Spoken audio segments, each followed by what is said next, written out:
કેમ છો વિદ્યાર્થી મિત્રો? આજે આપણે ધોરણ 11માં પાઠ નંબર 4 અમૃતા પાઠનું પુનરાવર્તન કરીએ છીએ. અહીંયા આપણે ગુજરાતીનો તમામ અભ્યાસક્રમ પૂર્ણ થયેલ છે. હવે માત્ર પુનરાવર્તન ઉપર, રિવિઝન ઉપર આપણે નજર રાખીશું. પાઠ નંબર 4 છે અમૃતા અને એના લેખક છે કિશનસિંહ ચાવડા.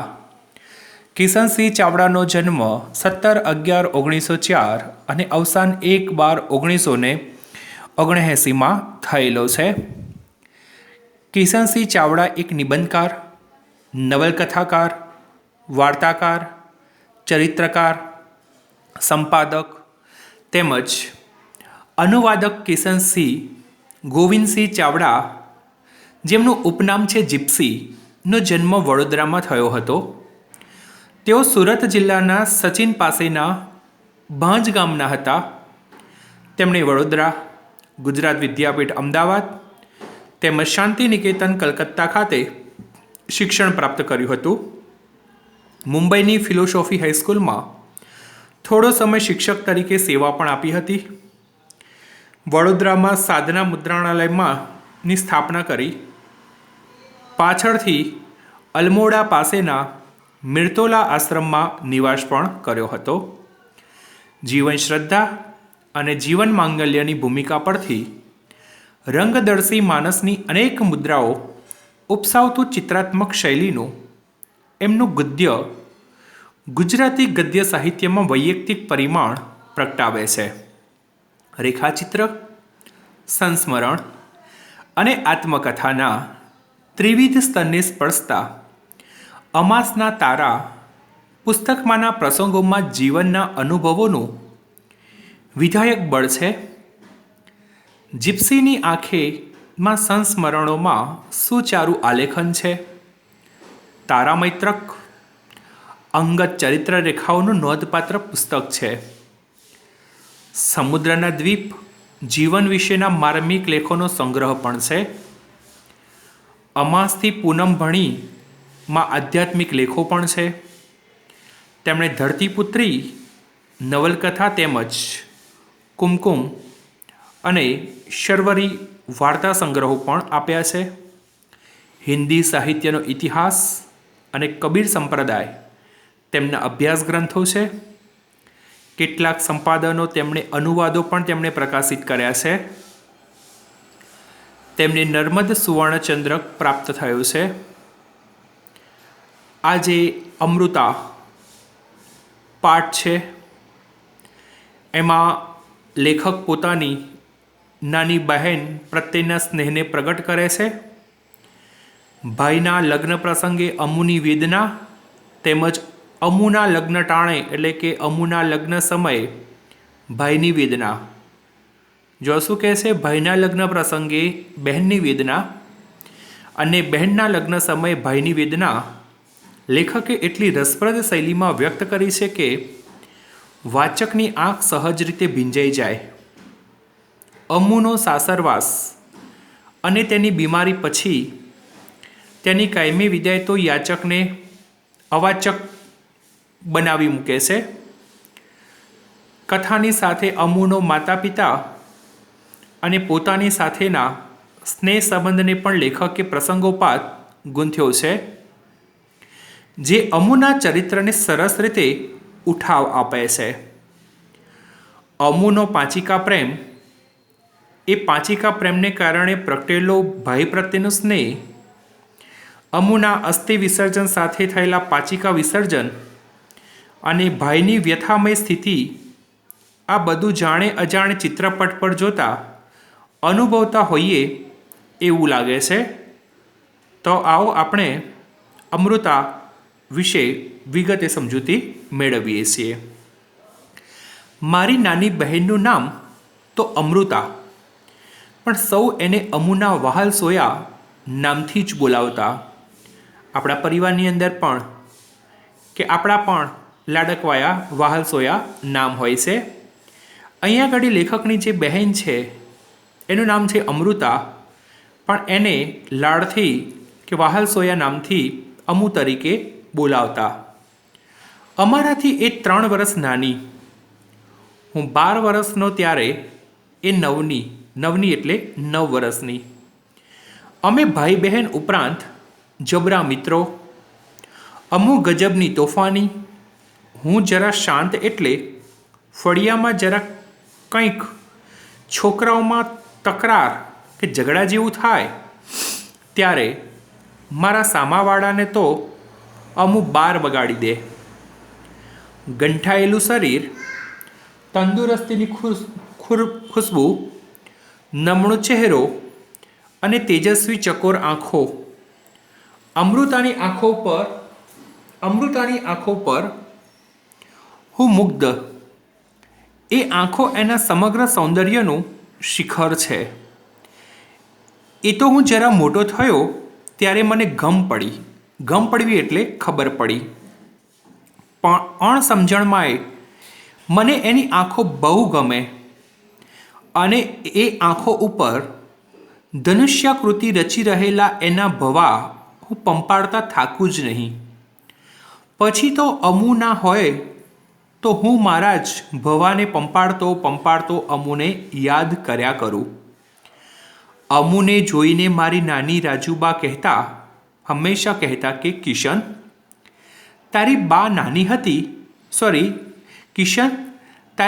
નાની હતી ત્યારે બરોબર અમૃતા જેવી જ લાગતી હતી. અમુ મોટી થશે ત્યારે નર્મદા જેવી રૂપાળી થવાની. એક દિવસ રાજુબાએ મને અને અમુને બંનેને બાના બચપનની એક વાત કહી. નર્મદા ત્યારે 9-10 વર્ષની હશે.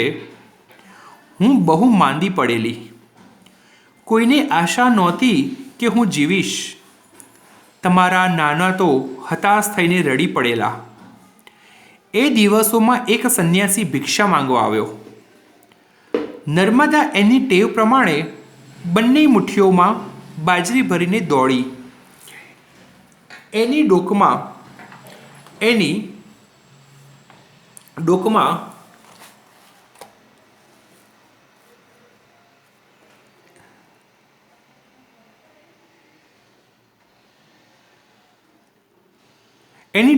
એક સોનાની સેર હતી. પેલા સાધુએ વાતમાં ઘરની માંદગીની ખબર જાણી લીધી. તળસ્યો હતો કહીને છોકરી પાસે પાણી માંગ્યું. એ સાધુ શાનો? કોઈ અવધૂત હતો. એણે નર્મદાને કહ્યું કે જો તારી સોનાની કંઠી આપી દે તો તારી માં તરત સાજી થઈ જાય એવી ઈશ્વરીય ભસ્મ આપું. નર્મદાએ તો કંઠી ઉતારીને આપી દીધી અને પેલો સાધુ ચપટી રાખ આપીને ચાલતો થયો. છોકરીએ તો પેલી ભસ્મ લાવીને ચમચા પાણી વડે મારે ગળે ઉતારી દીધી.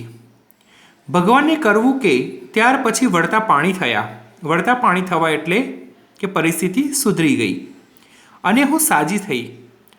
8-10 દાહડે પેલી સોનાની સેર નર્મદાના ગળામાં દીઠી નહીં એટલે જોઈ નહીં. એટલે આખી વાત પકડાઈ ગઈ. છોકરીએ તો સાચે સાચું કહી દીધું. આખરે તમારા નાનાએ કહ્યું કે બળી કંઠી ગઈ તો ગઈ, તમે સાજા થઈ ગયા એટલે બસ. નર્મદા, તું ગભરાઈશ નહીં બેટા. આ આવી હતી તમારી બા. જોજે અમુ તું આવું કંઈ ના કરતી.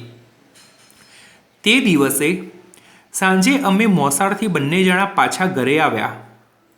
ત્યારે અમુએ તરત જ બાને કહ્યું, બા, મારા ગળામાંથી સોનાની કંઠી કાઢી લે, નહીં તો હું કોઈ સાધુને આપી દઈશ. બા પહેલાં તો અમુનો ધડાકો સમજી જ નહીં. એ તો મેં બધી વાત કહી ત્યારે એ હસી પડી ને અમુને બચ્ચીઓનું ઇનામ મળ્યું. બા મને પકડવા આવી ત્યારે બંધાતો પોબારા ઘણી ગયા.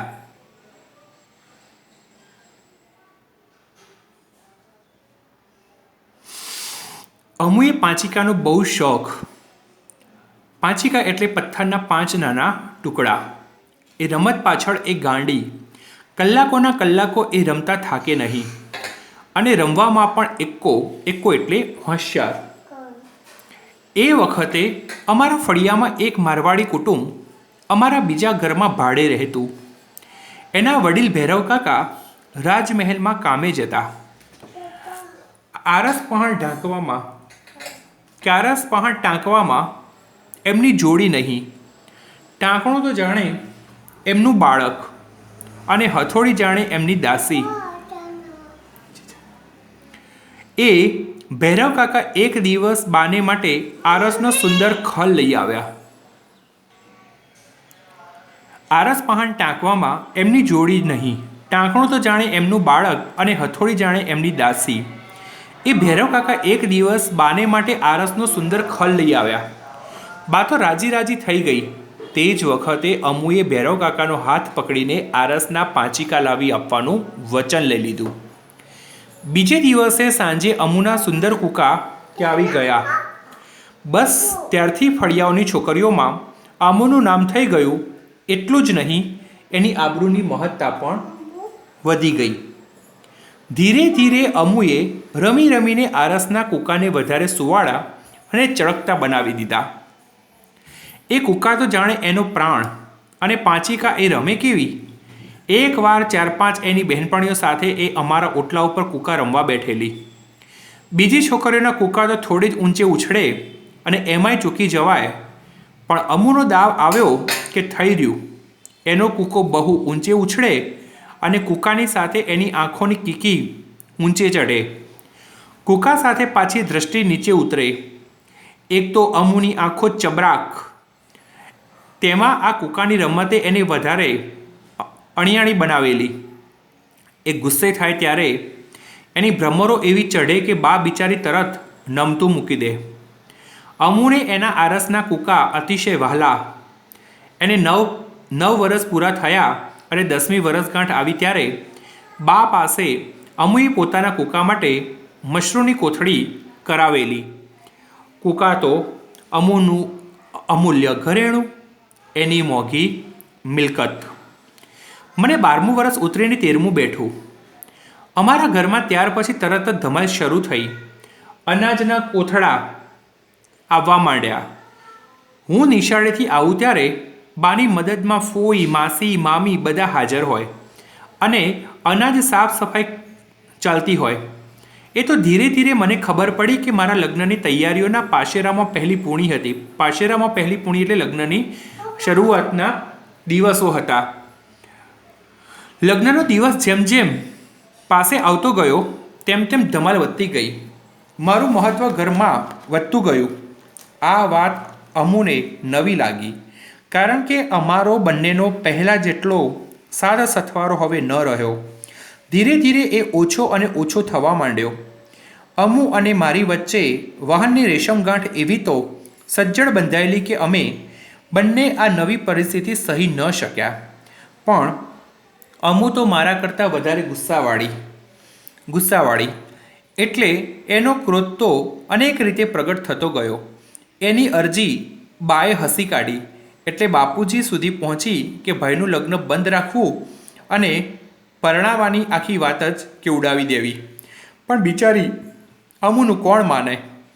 કુળવાનનું ઘર, પ્રતિષ્ઠા સારી, સંબંધીઓનો વિસ્તાર ઘણો, એટલે છોકરો બાળપણમાં 4 હાથવાળો થશે. 4 હાથવાળું થવું એટલે ઘર સંસાર માંડવો. એ વિચારે કુટુંબીઓના હરખનો પાર નહોતો. જે દિવસે મને પીઠી ચોળી તે દિવસે અમુ ચોધાર આંસુએ રડી પડી. ચોધાર આંસુએ રડવું એટલે ખૂબ જ અથવા તો ધ્રુસકે રડી પડી. ઓ મારા ભાઈ રે! બા ને બાપુજીથી પણ એ છાની ન રહી. પછી મેં જ જ્યારે એને બાથમાં લીધી ત્યારે એના ડુસકા શમ્યા. તો અહીંયા આપણે આટલા સુધી જોઈએ છીએ. પછી આગળની વાત નેક્સ્ટ લેક્ચરમાં કરીશું. અસ્તુ.